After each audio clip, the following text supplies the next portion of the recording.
Lustful thoughts, lies are told, people I share the gospel with, songs I've listened to,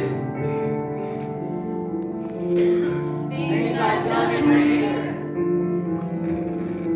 movies I've watched,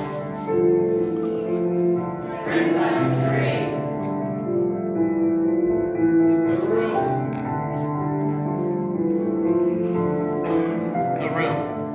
In that place of sweet wakefulness and dreams, I found myself in the room.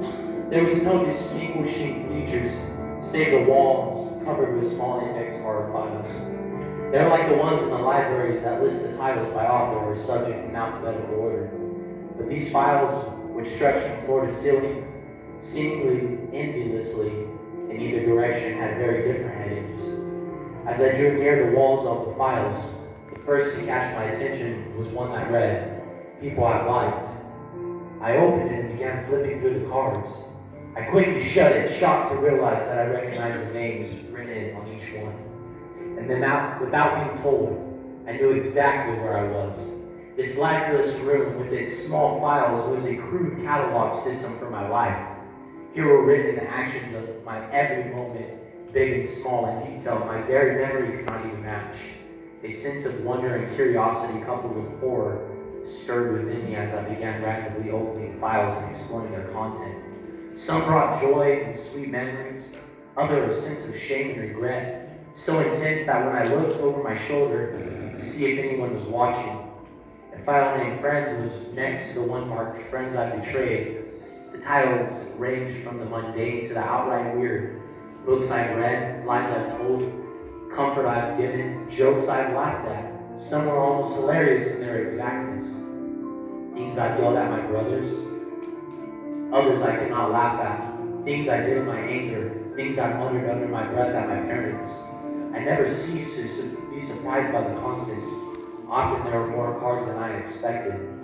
Sometimes there were fewer than I hoped. I was overwhelmed by the sheer volume of life I had lived. Could it be possible that I had time in my 20 years to write each of these thousands or even millions of cards? But each card confirmed this truth. Each was written in my own handwriting. Each was signed by my signature. When I pulled out the file marked songs I've listened to, I realized the file grew to contain their contents. The cards were packed tightly, and yet, after 2 or 3 yards, I hadn't found the end of the file.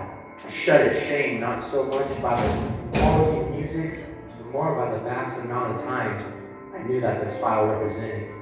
When I came to the file marked Lustful Thoughts, I felt a chill run through my body. I pulled the file out only an inch, not willing to test its size, and drew out a card. I shuddered as its detailed contents. I felt sick to think such a moment had been recorded, and almost animal rage broke out of me. One thing dominated my mind. No one must ever see these cards.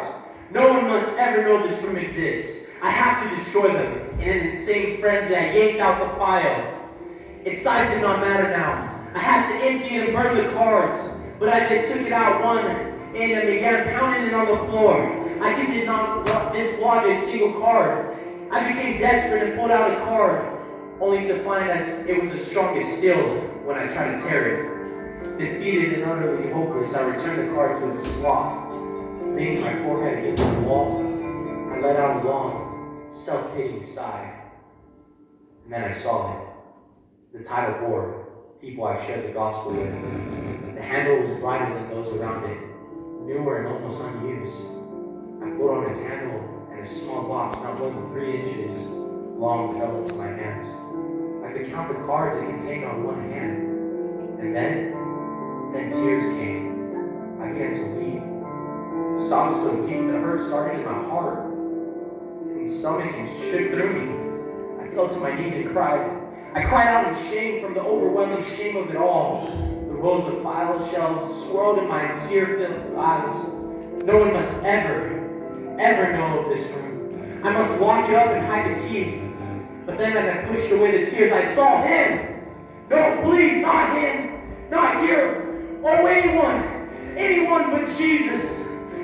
I watched helplessly as he began to open the files and read the cards. I cannot bear his response, and in the moments I couldn't bring myself to look at his face. I saw a sorrow deeper than my own. He seemed to intentionally go through the worst boxes. Why did he have to read every single one? Finally, he turned and looked at me from across the room. He looked at me with pity in his eyes.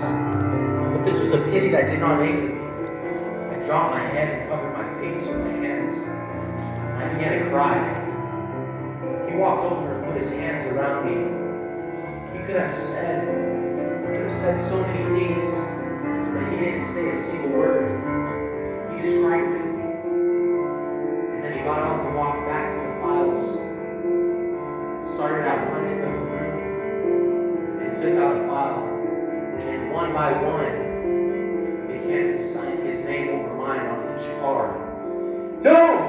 No, no, I shouted to him. All I could find was the words to say no, no, as I pulled the card from him. His name shouldn't be on these cards, but there it was, written in red, so rich, so dark, so alive. The name of Jesus covered mine. It was written by his blood. He gently took the cards back. He smiled a sad smile and began to sign the cards. I don't think I'll ever understand how he did it so quickly. But the next instant, it seems, as I heard him close the last file, and he walked back to my side, placed his hand on my shoulder, and he said, "It is finished." I stood up, and he led me out of the room. There was no lock on the door, because there were still cards to be written.